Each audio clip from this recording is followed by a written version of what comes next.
Boa noite. Em breve iremos começar nosso ciclo de palestras do projeto de extensão Drogas, Informar para Prevenir. Hoje o tema será drogas, fatores de risco e fatores de proteção. Dois acadêmicos irão apresentar essa palestra, o Mauro Fernando, acadêmico de medicina, e a Maria Carolina, acadêmica de fisioterapia.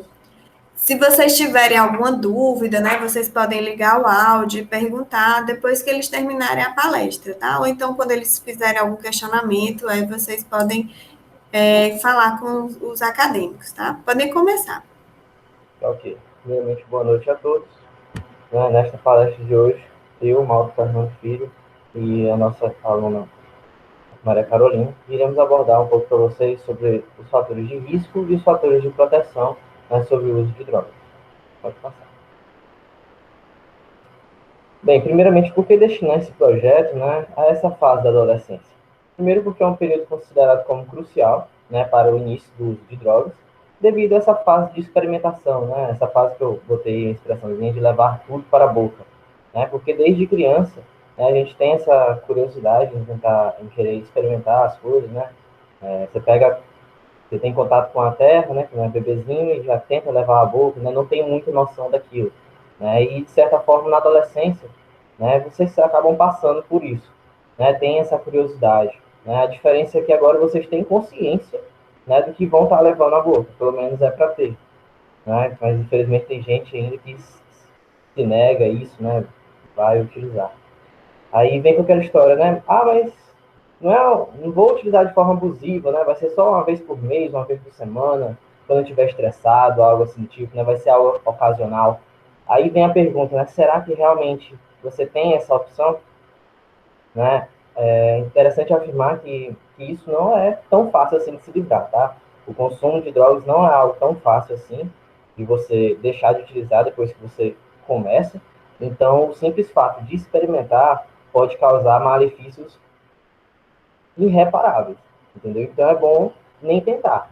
Não é coisa só de TV, tá? Essas intrigas que acontecem por conta de uso de drogas na família, certo? No usuário, que muitas vezes nem ele mesmo consegue, né? E de contra, né? Esse uso, não é só lá que acontece realmente na vida real. Então é importante salientar que o ideal mesmo é que nem tente experimentar. Então, a utilização de drogas, tanto lícitas, né, quanto ilícitas, proibidas, ela permeia a cultura desde a adolescência até a velhice. E no Brasil, ela vai ser notada, evidenciada principalmente, né, por meio do consumo de três substâncias. O álcool, né, presente na bebida alcoólica, né, o fumo, presente no cigarro convencional, né, ou até mesmo nesses cigarros eletrônicos, né, que são os mais atuais. Muitos, por exemplo, tentam atrair os jovens utilizando vários sabores, né, vários aromas, digamos assim. E a utilização da maconha, né, que seria uma droga ilícita, né, que é uma das principais utilizadas. Aí aqui ao lado eu trouxe para vocês algumas porcentagens dessa utilização. Né? A bebida alcoólica, com certeza, ela está liderando todas essas drogas aí, com cerca de 55% da população já fez ou faz uso da bebida alcoólica. E pesquisas afirmam que a maior parte hoje em dia dessa bebida alcoólica está sendo feita pelas mulheres, certo? Antes, quem liderava eram os homens, hoje em dia são as mulheres que estão que estão sendo alicerçadas, né, por conta dessa substância. Em segundo lugar, né, como droga lícita, a gente vem com o cigarro, né, o tabaco, que afeta cerca de 13% da população. E por último, aí, a maconha, né, afetando cerca de 8%. Vocês podem achar que 8%, não é muita coisa. Mas 8% a nível de Brasil já significa cerca de 16 milhões de pessoas. Entendeu? Então é um valor realmente significativo. Aí que, mas a gente sabe que tem os fins medicinais, né, e tudo mais, pessoas com epilepsia e tudo mais, mas infelizmente não, infelizmente ou felizmente, né, dependendo do caso, não significam tanto assim, né? A maioria das pessoas que fazem a utilização dessa substância é realmente de forma ilegal. Pode passar. Então, para que a gente converse, né, logo, o que são esses fatores de risco, né? Bem, na área da saúde, esse risco, né, provém de um perigo, né, de alguém ou de uma coletividade, né, um grupo de pessoas, de ser acometido, né, por doenças e agravos. Aí é disso que a gente vai, né, para a epidemiologia, digamos assim, da doença. Então, os fatores de risco, né, essa expressão, ela vai designar, na verdade, condições, né, ou variáveis associadas à possibilidade de ocorrência. Então, não é bem somente a existência desses fatores de risco que vai condicionar, né, o jovem, a pessoa que vai experimentar nessa substância, vai levar elas a experimentar essa substância, né? Há também fatores de proteção, que a Maria Carolina vai explicar para vocês logo após. E bem, então, são possibilidades de ocorrência de resultados negativos, né, tanto para a saúde, quanto para o bem-estar, quanto para o desempenho social de um determinado indivíduo, né, que faz essa utilização. Esses fatores, né, eles vão se referir, muitas vezes, a características dos indivíduos, né, do seu meio microsocial, né, o ambiente em que eles estão situados, e algumas condições também estruturais e socioculturais mais amplas, que geralmente estão combinadas, né, quando uma situação biologicamente perigosa se concretiza, que é na utilização das drogas. Pode passar, por favor. Então, como exemplo, né, de fatores de risco, né, que podem ser condicionados, a gente tem, por exemplo, o uso da maconha. Né? A maconha, né, eu trouxe aqui os dados para vocês, ela pode aumentar a probabilidade de desenvolver uma doença pulmonar e também sofrer consequências psicossociais. Né?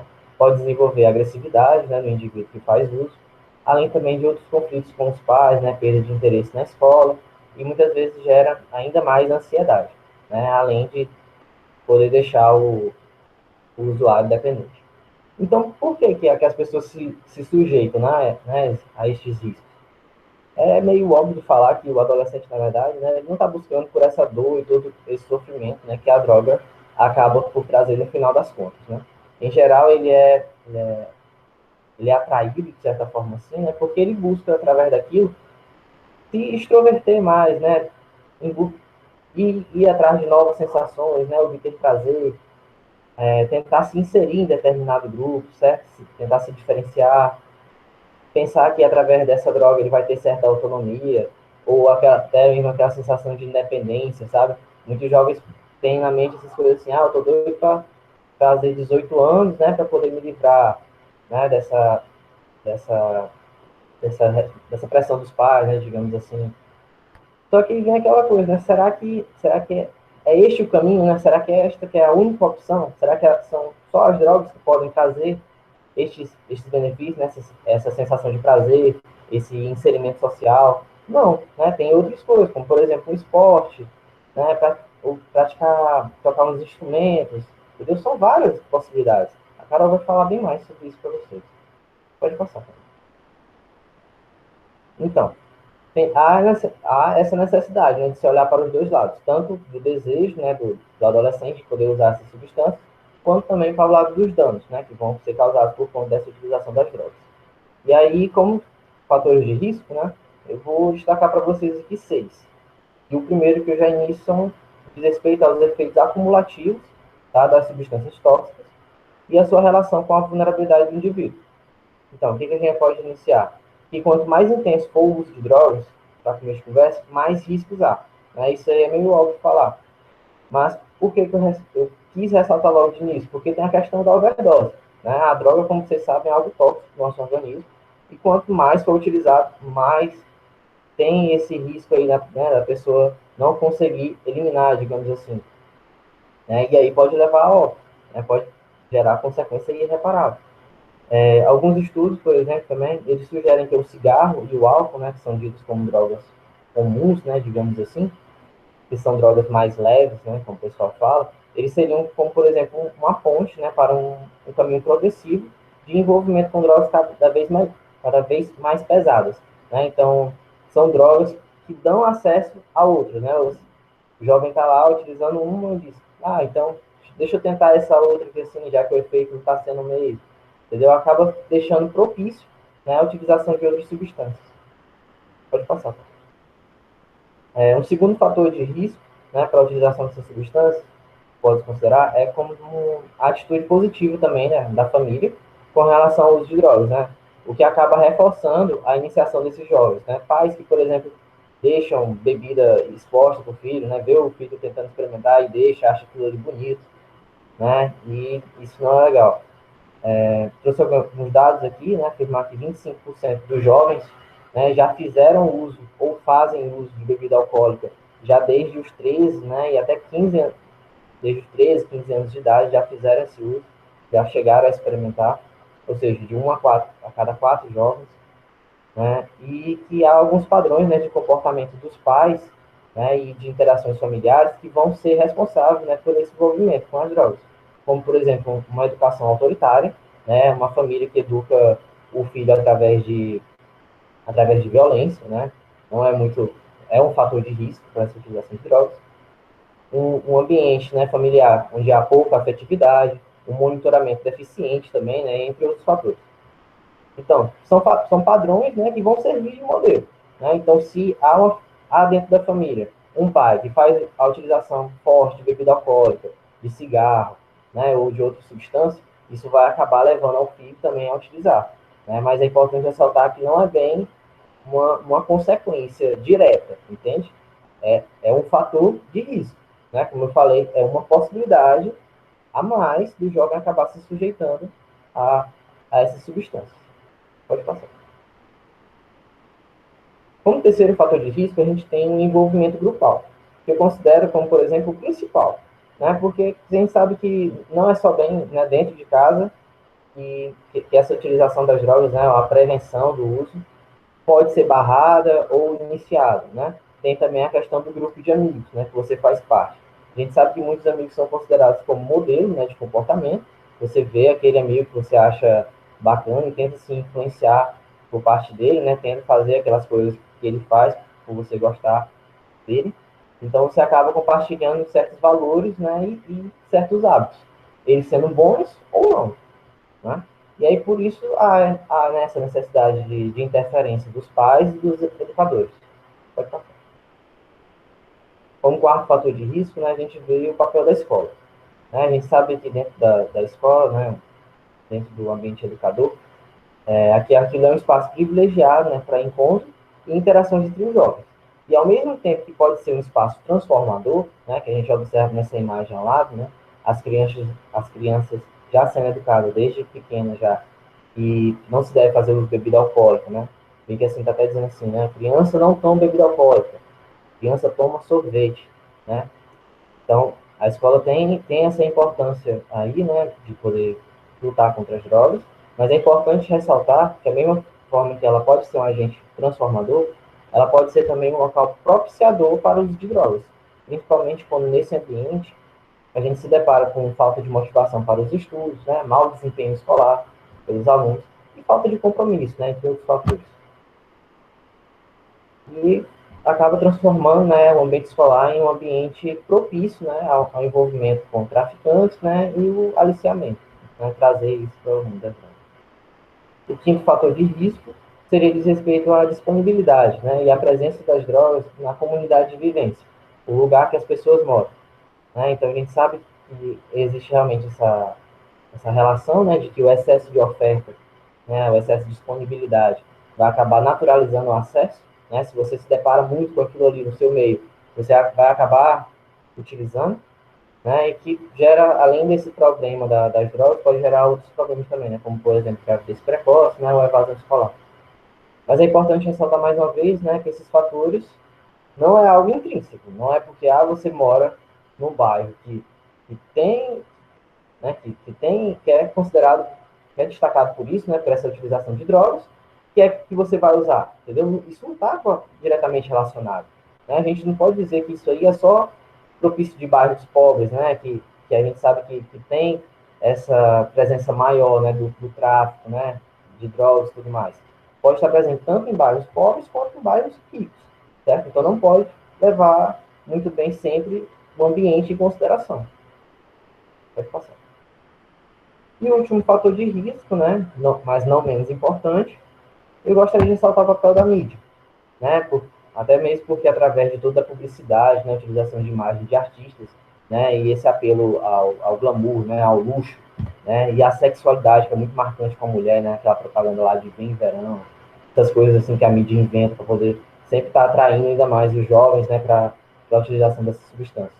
Então acabam por mostrar, né, a mídia, acaba por mostrar imagens que são muito favoráveis, né, à utilização dessas drogas, né, justamente por conta de venda, né, e tudo mais. A gente sabe que Infelizmente, existem certas drogas que nunca vão deixar de existir por conta desse tipo de estímulo, né? Mas é importante ressaltar que não é porque está ali que você precisa usar, entendeu? Depois de certo tempo você vai ver que não é o caminho, entendeu? Droga não compensa.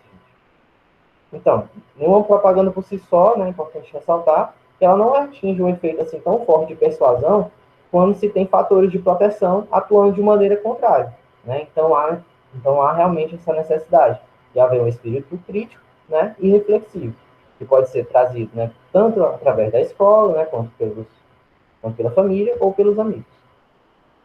Pode passar. Só um momentinho para eu poder ligar o áudio.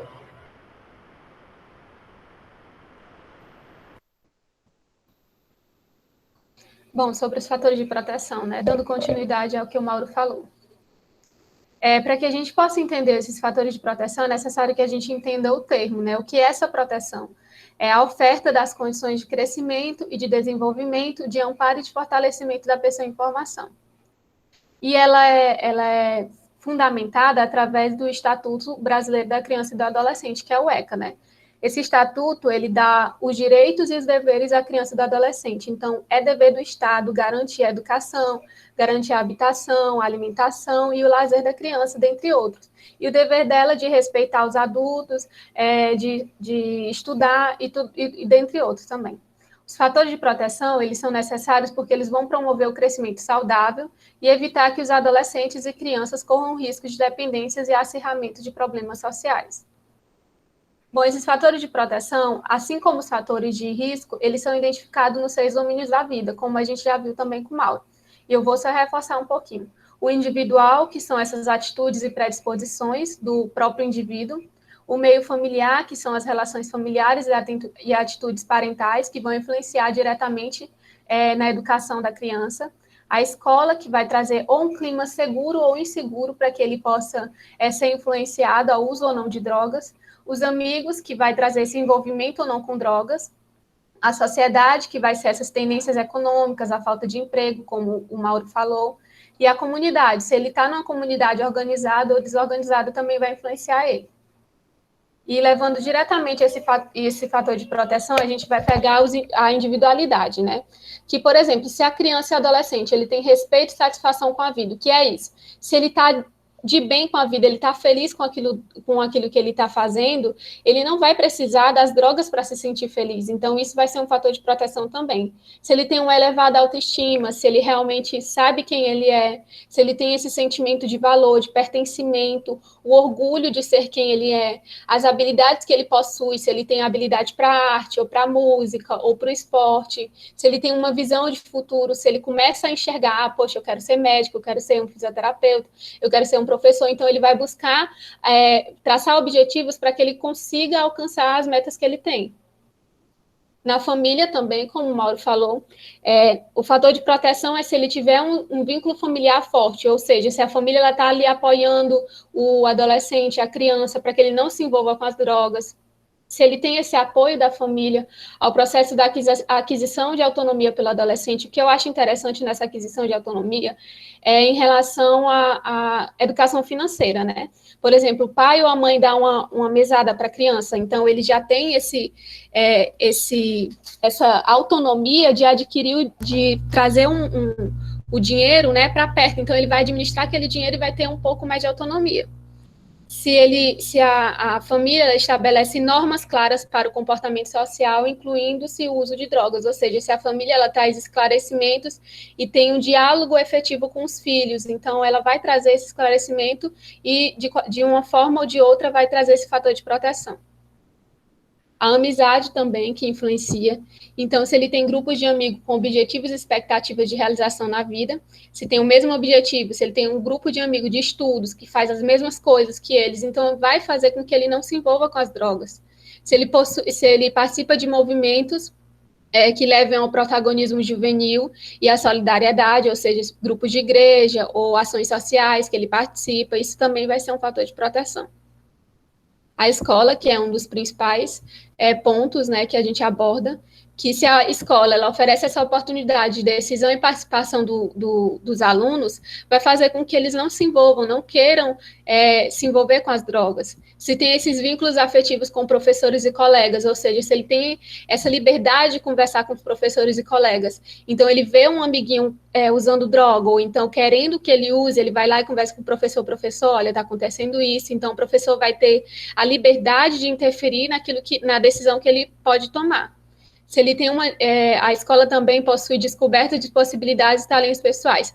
É necessário que a escola ela estimule essas possibilidades e talentos pessoais, como feira de ciências, feira de artes, músicas, projetos interclasses, que acontecia muito na minha escola, de futebol, de voleibol. O incentivo ao prazer pelo ensino, ou seja, trazer uma forma mais lúdica para o adolescente, para a criança, para que ele possa realmente compreender o valor do ensino. A descoberta e construção de projetos de vida. Isso daqui eu trago uma experiência minha que aconteceu quando eu estudava no ensino fundamental e ensino médio, né? Na minha escola, a gente tinha um projeto que era de descoberta, né, de autoconhecimento. Eu não gostava muito bem porque era depois do último horário, né? Então, muitas vezes a gente não queria ir embora e às vezes não se atentava para aquilo, mas a gente fazia, que era algumas listas, né, de autoconhecimento e também sobre as profissões. Por exemplo, se eu queria mais para a área da saúde, se eu queria mais para a área de humanas. Então, eles faziam questionários e a gente respondia e depois a gente entendia, olha, eu gosto mais disso daqui, eu não gosto muito disso. Então, foi algo que foi bastante importante para que eu pudesse decidir o curso que eu queria, a área que eu queria. Então, se as escolas investirem nisso, os alunos, consequentemente, não vão estar com tempo para querer drogas, né, para querer se envolver com as drogas.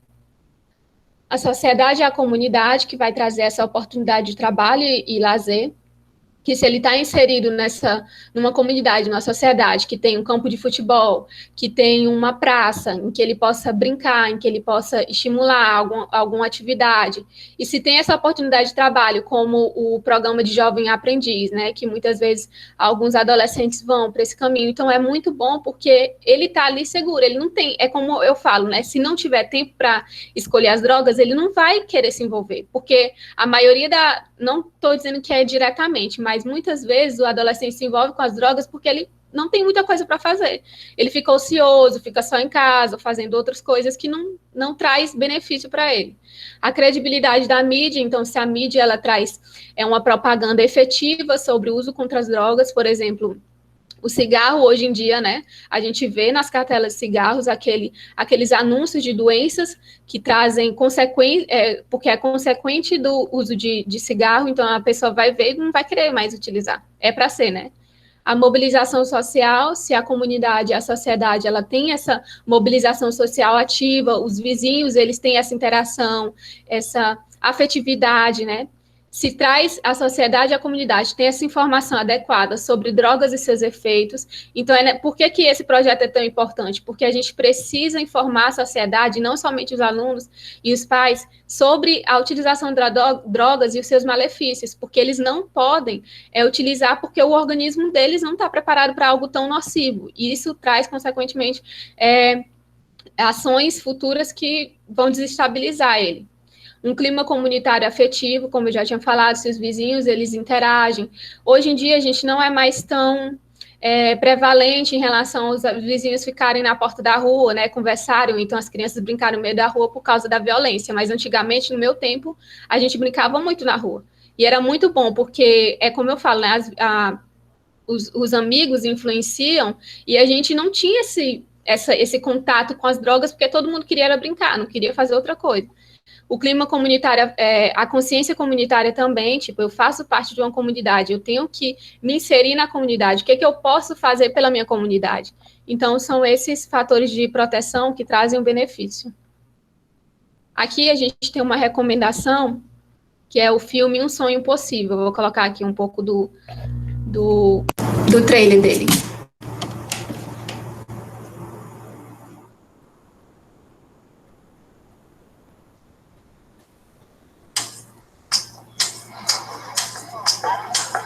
Not cutting, I'm just asking. Let me tell you something, all right? We have been sitting around here for over an hour, and when I look around, all I see are people shooting the bull and drinking coffee. How can I help you? Oh, he was first. No, you go ahead. I think I want to hear this. Me too. You're right. You're right? How those words taste coming out of your mouth? Like vinegar.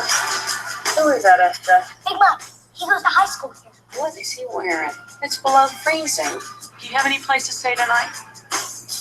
Don't you dare lie to me. Is this a bad idea? What's the big deal? It's just for one night. It is just for one night, right, Leanne? Tell me just one thing I should know about you. I don't like to be called Big Mike. Leah, is this another one of your charities? I need to find out more about his past. He's been enrolled in 7 different institutions. His grade point average begins with 0.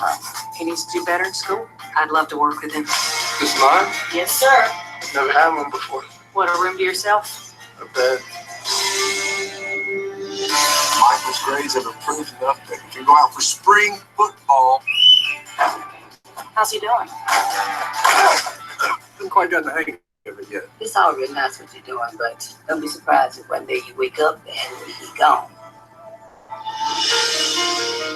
I heard you got you a new mama now. She fine too. Michael was here. Tell him to sleep with one eye open. You threatened my son. You threatened me. Sandra Bullock. Bring a little practice, Leanne. You can thank me later. This team is your family, Michael. You have to protect him. Tony here's the quarterback. You protect his blind side. When you look at him, you think of me. Yes, ma'am. SJ, you're going to want to get this.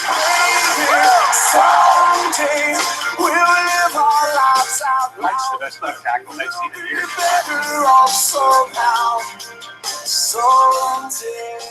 You're changing that boy's life. No, he's changing mine. Sonho possível. I said you could thank me later. It's later, Bert. Bom, aí a gente vai explicar um pouquinho sobre o filme, viu? O Mauro, na verdade. Só um instante. Incrível, né? Opa. Então, momento alerta de spoiler aqui. Bem, já vou só falar alguns fatores, né? Fatores de risco, fatores de proteção que estão identificados nesse filme, tá? A gente recomenda fortemente que vocês levem a sério, tá? A recomendação. Tentem assistir um pouco desse filme, porque realmente é muito bom. Então, vamos lá. Os fatores de risco e fatores de proteção que a gente pode identificar. Então, esse filme, para começo de conversa, é um filme baseado em fatos reais, tá, gente? Retrata a história de um jogador de futebol americano, né? Chamado Michael Owen, né? Foi chamado aí de Big Mac, né? No filme. E, enfim, né? Como é que é a história lá, né? Quais são os fatores de risco dele, inicialmente? Primeiro, né? Ressaltar o convívio com drogas, com armas, né? Que ele vai conviver desde o início da vida dele, né? A infância. Até mesmo porque a mãe dele é uma dependente química, né? E também tem esse fator que ele também não chegou a conhecer os pais, né? Não tinha um lugar seguro para dormir, né? Tanto que no filme foi justamente por conta de não ter um lugar para ficar, né? Que ele foi encontrado, né? Por essa família e acolhido, né? Então havia também um grupo de amigos, né? Que ele teve que se afastar, e isso ele já fez por conta própria. Né? E aí, quais foram os fatores de proteção identificados também? A nova família, né, que ele teve, que se mostrou muito acolhedora. Né? A escola, a educação, né? Importante ressaltar aqui que ele era um bom jogador, né? Então, a parte do esporte, ele se deu bem, né? E foi através do esporte que ele conseguiu mudar a vida dele, né? Digamos assim. Só que é interessante falar, né, que não foi só através do esporte, né? Lá nos Estados Unidos, né, que é onde retrata o filme, não basta só ser bom no esporte, é importante também ter, né, a educação. Né? Então, por isso que durante o filme ele vai tentar, né, melhorar um pouco mais na escola, né, se desenvolver mais, para poder ter a chance de poder participar do time, né, e fazer aquilo que ele gosta, que neste momento era jogar futebol americano. Então, teve essa questão do bom rendimento acadêmico que ele foi tendo, né, e o esporte, né, o futebol americano, que foi o que abriu as portas para ele, né, a mudar de vida, a sair fugir das drogas, né, e ter uma vida legal, né, uma vida saudável. Passar? Não é isso, gente. Era o que a gente tinha para falar para vocês e nós agradecemos. Se tiver alguma dúvida, pode falar. Essas são as nossas referências e siga-nos aí no Instagram. drogas.informe.prevenir. Obrigado a todos. Pronto, foi ótimo. Se alguém que está aqui assistindo tiver alguma dúvida e queira entrar em contato com eles agora, esse é o momento. Se não, nenhuma dúvida. Oi, gente, muito obrigada pela apresentação. E daqui a 15 dias, né, vamos fazer outro vídeo sobre temas específicos relacionados ao nosso projeto, tá? Pois tchau, boa noite, até mais. Boa noite, gente. Boa noite a todos. Obrigada. Obrigado pela presença. Boa noite, gente. Obrigada. Acho que eu agradeço.